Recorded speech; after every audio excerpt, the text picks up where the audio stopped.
Hello friends, welcome to my channel. कैसे हैं आप सभी? आई होप कि आप सभी अच्छे होंगे। लास्ट वीडियो में हमने वन वर्ड सब्स्टिट्यूशन को ट्रिक के माध्यम से याद किया था। आज हम उनके आगे के वर्ड्स को कंटिन्यू रखेंगे। तो चलिए देर ना करते हुए हम वीडियो को स्टार्ट करेंगे। और साथ ही वीडियो पसंद आए तो अपने दोस्तों तक शेयर ज़रूर कीजिएगा और वीडियो को लाइक, सब्सक्राइब और कमेंट सेक्शन में ज़रूर बताइएगा कि आपको हमारी वीडियो कैसी लगी। चलिए वीडियो को स्टार्ट करते हैं। लास्ट वीडियो में हमने 365 वर्ड को कंप्लीट किया था। आज हम 366 से स्टार्ट करते हैं। 366 है having a common centre as circle और स्फेयर्स, यानी कि जो सेंटर होता है ना सर्कल और स्फेयर्स के बीच का, यानी कि जिसे हम केंद्र बोलते हैं। यानी कि जो सेंटर होता है यानी कि सकेंद्री, जो केंद्र की ओर होता है, मतलब एकदम जिसमें केंद्र होता है, उसे हम क्या बोलते हैं? कॉन्सेंट्रिक। ठीक है, तो कंसेंट्रिक में आपको दिख रहा होगा ना सेंट्रिक यानी कि सेंटर। सेंटर मतलब क्या होता है? केंद्र। तो इसे आप ऐसे ही याद कर सकते हैं क्योंकि सेंटर में सेंटर यानी कि केंद्र निकल रहा है, तो कंसेंट्रिक यानी कि सकेंद्री। ठीक है, नेक्स्ट वर्ड है living together of a man and woman without being married to each other, यानी कि बिना विवाह के एक साथ रहना। ठीक है, उसे हम बोलते हैं कॉन्क्यूबिनाज। ठीक है, तो इसे हम ऐसे याद करेंगे। यहाँ आपको दिख रहा होगा कॉन्क्यूबिनाज। ठीक है, तो यहाँ आपको दिख रहा होगा बीना और यहाँ आपको दिख रहा होगा एस। ठीक है, तो दो फ्रेंड है ना, वो आपस में ऐसे बोल रहे हैं कि मतलब किसी की बात कर रहे होंगे वो, तो वो क्या कह रहे हैं कि उन दोनों की एज, मतलब एक लड़का और एक लड़की है, उन दोनों की एज क्या है? ज़्यादा नहीं है। और फिर भी वो क्या कर रहे हैं? बिना शादी किए, ठीक है, यहाँ आपको दिख रहा है बिना बिना शादी किए वो इस एज में, मतलब ज़्यादा एज नहीं है उनकी, और फिर भी वो बिना शादी किए क्या है? साथ रहते हैं वो बिना विवाह के। ठीक है, तो कॉन्क्यूबिनेज यानी कि बिना विवाह के वो दोनों साथ में रहते हैं। ठीक है, इसे आप ऐसे याद कर सकते हैं रिलेट करके। नेक्स्ट वर्ड है an apartment building in which each apartment is owned separately by the people living in it but also containing shares area.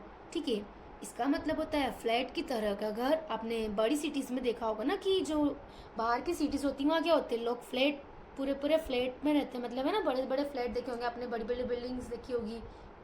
तो वहाँ क्या लोग जो होते हैं ना, फ्लैट की तरह के घर में रहते हैं। ठीक है, तो उसे हम कैसे याद करेंगे? इसे बोलते हैं हम कॉन्डोमिनियम। ठीक है, तो दो इंसान जो है, ठीक है, उन्हें बाहर रहने जाना था।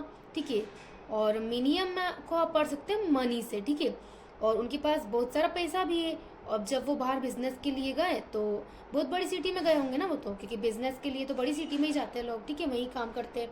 तो कॉन्डोमिनियम में आपको दिख रहा है दो लोग थे। ठीक है, वो उन्हें मिनियम यानी कि पैसा कमाने जाना था, यानी कि बिजनेस करने जाना था। तो वो बड़ी सिटी में गए, मतलब वहाँ पे जाकर वो कहाँ रहे? फ्लैट की तरह के घर में रहे, क्योंकि उनके पास तो वैसे भी बहुत सारा पैसा था। ठीक है, तो इसे आप ऐसे याद कर सकते हैं। ये वर्ड एसएससी के एग्जाम में वन टाइम रिपीट हुआ है और अदर एग्जाम में भी ये वर्ड वन टाइम रिपीट हुआ है। नेक्स्ट वर्ड है फॉरगिव और पार्डन सम रॉन्ग डूइंग और एन ऑफेंस, यानी कि पार्डन यानी कि दोष मुक्त करना किसी को, और किसी की गलती को फॉरगिव करना। ठीक है, मतलब किसी की गलती को माफ करना या उसे भुला देना। ठीक है, इसे हम बोलते हैं कॉन्डन। ठीक है, तो इसे हम ऐसे याद करेंगे कि एक डॉन था। ठीक है, यहाँ आपको दिख रहा हो ना डॉन, इसे हम पढ़ेंगे डॉन से। ठीक है, तो एक डॉन था, उसने बहुत गलत काम किए, लेकिन फिर भी उसने क्या किया? अब उसने सोचा कि अब से मैं गलत काम नहीं करूंगा, अब से मैं सुधर जाऊंगा और अब से मैं अच्छे काम करूंगा। ठीक है, तो उस डॉन ने क्या सोचा कि अब मैं अच्छे काम करूंगा, अब मैं गलत काम नहीं करूंगा, और उसने क्या किया? सबसे माफी मांगी, तो लोगों ने क्या किया? उसे माफ कर दिया। ठीक है, तो इसे आप ऐसे याद कर सकते हैं। ठीक है, नेक्स्ट वर्ड है अ कंपनी और पर्सन दैट मेक्स और सेल स्वीट और चॉकलेट, यानी कि ऐसी कंपनी या पर्सन जो क्या करते हैं? स्वीट्स और चॉकलेट को बनाते हैं और उन्हें बेचते हैं, यानी कि मिठाई बेचने वाला। ये वर्ड एसएससी के एग्जाम में टू टाइम रिपीट हुआ है। इसे हम बोलते हैं कन्फेक्शनर। ठीक है, तो कन्फेक्शनर में आपको दिख रहा होगा फैक्शन में इसे आप फैक्ट दिख रहा है ना यहाँ पे आपको, इसे आप समझ सकते हैं फैक्ट्री। ठीक है, जो बहुत बड़ी बड़ी कंपनियां होती है ना, उनकी क्या होती है? बड़ी बड़ी फैक्ट्रीज भी होती है। ठीक है, तो कन्फेक्शनर में आप यहाँ समझेंगे फैक्ट में फैक्ट्री, यानी कि मिठाई की बहुत बड़ी फैक्ट्री होना, इसे आप ऐसे समझ सकते हैं। और जिसकी बहुत बड़ी फैक्ट्री होगी मिठाई की, वो क्या करेगा? वो तो मिठाई बेचेगा ही सी ना। तो कन्फेक्शनर यानी कि मिठाई बेचने वाला, फैक्ट्री है जिसकी बहुत बड़ी, वो क्या करता है? मिठाई बेचता है। इसे आप ऐसे याद कर सकते हैं। नेक्स्ट वर्ड है to own up to something as true, यानी कि किसी चीज को कबूल करना या मान लेना कि वो उसी ने किया है, उसे हम बोलते हैं कन्फेस करना। तो कन्फेस करना आपने सुना होगा ना, किसी को इसे कन्फेस करना है मतलब इसे कबूल करवाना है, ऐसा आपने सुना होगा। तो ये आप याद कर सकते हैं अपने तरीके से। नेक्स्ट वर्ड है एन अरेंजमेंट ऑफ पार्ट्स और elements in a particular form of figure, यानी कि एक विशेष आकृति में तत्वों की व्याख्या करना। ठीक है, यहाँ इसे हम बोलते हैं कॉन्फ़िगरेशन। ठीक है, तो फिगरेशन में आपको दिख रहा होगा ना फिगर, फिगर मतलब क्या होता है, आकृति होना। कॉन्फ़िगरेशन यानी कि विशेष आकृति। ठीक है, तो उसमें क्या करना, हमें तत्वों की व्यवस्था। जैसे कि आपने चार्ट पढ़ा होगा ना, डी ब्लॉक के तत्व, पी ब्लॉक के तत्व जो आपने पढ़े होंगे, तो उसमें क्या होता है, जो अलग अलग तत्व होते हैं ना, उनकी अलग अलग जो प्रवृत्ति होती है उनकी, तो उनकी क्या होती है, उनकी अलग अलग व्यवस्थाओं में उन्हें सेट किया होता है उसमें। ठीक है, यानी कि कॉन्फ़िगरेशन। तो जो फिगर होती है ना, उनकी आकृति यानी कि उनके जो अलग अलग गुण होते हैं उनके अनुसार उन्हें क्या करना, उनकी व्यवस्था। ठीक है, तत्वों की व्यवस्था यानी कि अलग अलग उन्हें करना अलग अलग।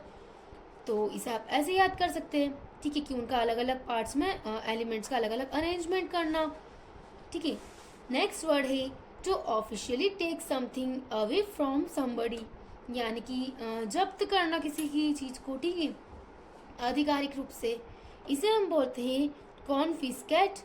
ठीक है, यानी कि ऑफिस में एक बॉस था। ठीक है, जब उसने देखा कि जो ऑफिस में जो वर्कर्स होते हैं ना वो ठीक से काम नहीं कर रहे, तब उन्होंने क्या कहा कि मैं तुम्हारी इस मंथ की जो फीस है ना, जो सैलरी है, उसे इस मंथ की सैलरी को मैं जो कुछ पैसा है ना वो तुम्हारा इस बार क्या होगा, कट होगा।